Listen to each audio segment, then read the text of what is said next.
सानू? हा, खोटं बोलू नकोस.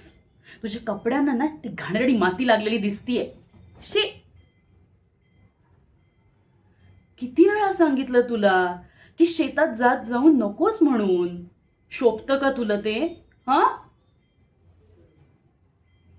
माझी मुलगी आहेस तू, आकांक्षा ढाले पाटीलची, भुजंगराज देसाईची नात, आणि अशी चिखला मातीत जाऊन खेळतेस.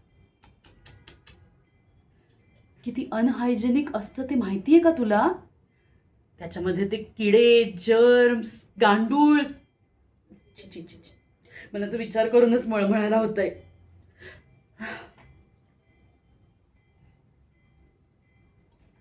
तरी मी धनंजयला सारखं सांगत असते की आपण आता मुंबईला शिफ्ट होऊया म्हणून, पण नाही. त्या दमयंती बाईमुळं ना सगळेच जण या गावात अडकून पडलोय. काय आहे या घाणेरड्या गावात कुणास ठाऊक. मी आता बाबांशी फुल अँड फायनल बोलणारच आहे. धनंजयचं काही नाही झालं ना तर डायरेक्ट मुंबई. तू काय थांबलीयस? तू काय ऐकतेस इथे? जा जा, आंघोळीला जा. हा, आणि ते अँटीबॅक्टेरियल लिक्विड वापर बरं का, नाही तर परत आजारी पडशील आणि मग सगळं मलाच बघावं लागेल. तुझ्या बापाला काही पडलेली नाहीये.